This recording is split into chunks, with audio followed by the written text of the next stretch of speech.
All right, let's jump right in. We're digging into a source today that makes a pretty bold claim about Vladimir Putin.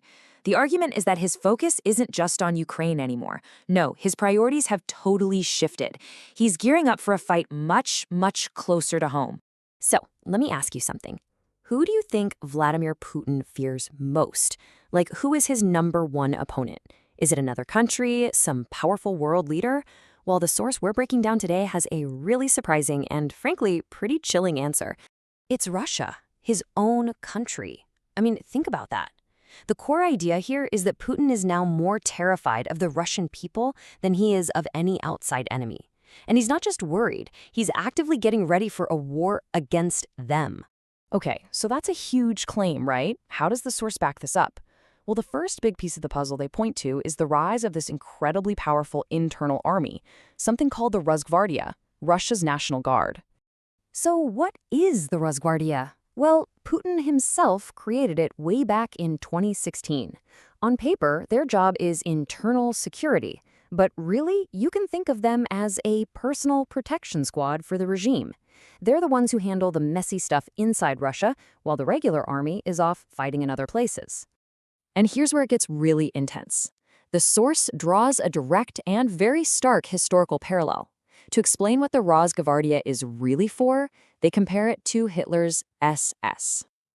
The argument is that both groups were set up for the exact same reasons: to be an internal security force, to operate at home, and, most importantly, to protect the leader above all else. But this isn't the same force it was in 2016. Oh no, it's been transformed. Now it has tanks. I mean, tanks for an internal security force? That's not normal. And here's the kicker. It operates completely outside the chain of command of the regular military. Its director, he answers to one person, and one person only: Putin. An expert quoted in the source, William James Dixon, really nails it. He calls it a Praetorian force that exists to protect the regime. And that's the key, right? We're not talking about just a police force anymore. According to this analysis, this thing is being molded into Putin's own private army. All right, so that's the muscle. But the second part of this argument isn't about tanks and soldiers. It's about information. Specifically, how to control it. Because there is a huge, massive crackdown on media and communication happening right now. And you see this incredible contradiction. Publicly, you'll hear Putin talking about peace talks.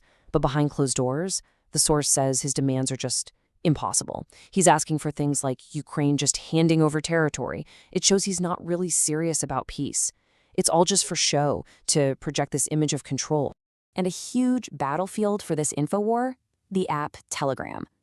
Just look at this number from the source. A whopping 85% of young Russians from ages 12 to 24 use it. So what does the Kremlin do? They start throttling it, slowing it down. They're trying to cut off an entire generation from any news or information they don't control. And it goes way beyond just Telegram. Their toolkit for control is getting bigger and bigger. There's a new law that lets the FSB, that's the State Security Service, just flip a switch and shut down the internet in certain areas if there's a so-called terrorist threat. So imagine a Ukrainian drone hits somewhere. Poof. They can create a total information blackout. But get this, and this is maybe the most incredible part. By trying to control information at home, Putin is actually shooting his own military in the foot. His drone pilots, his soldiers on the front lines, they were using Telegram to communicate, to coordinate attacks. And now that battlefield tool is being taken away, all for the sake of domestic control. It's a huge trade-off. So that brings us to the big question, right? Why? Why would you sabotage your own war? It seems crazy. Well, the source argues it's basically a Hail Mary, a desperate gamble, because Putin's old way of staying in power is falling apart. See, for years and years, Putin has relied on something called a patronage system. It's pretty simple, actually. You keep a small but powerful group of people loyal. We're talking the military brass, the oligarchs, the elites, by giving them stuff. Promotions, money, power. It's like everything they get is a personal gift from him, the leader. But here's the problem with that system. It only works if you have gifts to hand out. And according to the source, after years of this brutal war and all the sanctions, the well is running dry. Putin is running out of money and favors to give. The whole system is starting to crack. There's a great quote from an analyst named Paul Warburg that sums this all up. He says that when you see a leader start to hurt their own military just to control what people are hearing at home, that tells you everything. It shows that leader is now way more worried about their own survival than about actually winning the war. So where is all this heading? What's the endgame? Well, the final part of this analysis paints a pretty bleak picture. It talks about a storm that's brewing, and it's being fueled by the very same soldiers Putin sent to Ukraine. First, just consider the sheer human cost. The source cites a staggering number, almost 1.26 million Russian casualties. That's an enormous number. And it means that Putin is now facing the problem of hundreds of thousands of soldiers, men who are brutalized and traumatized, coming back home. And what kind of country are they coming home to? A country deep in crisis. Russia is facing this massive population decline. And on top of that, you have this really disturbing trend already starting.